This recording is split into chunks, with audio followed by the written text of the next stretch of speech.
ببینم میشه توی آب یا نه. اینه الکل جامده، الان بازش میکنم.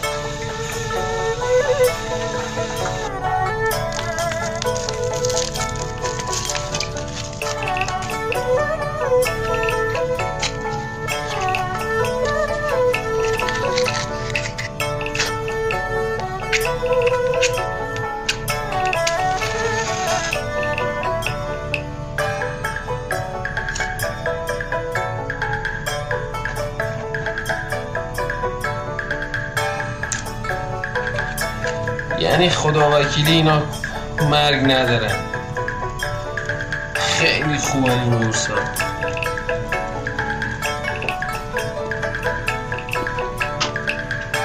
یعنی هرچی بخوام راجبشون بگم کم گفتم.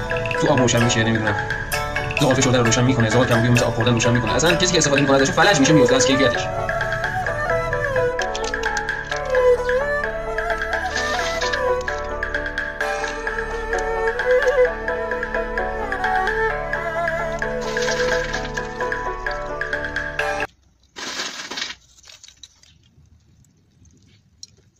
این قرصای آتش‌زا واقعا بی‌نظیره.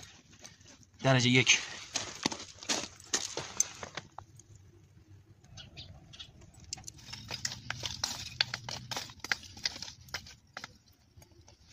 یعنی تقریبا 30 دقیقه گذشته.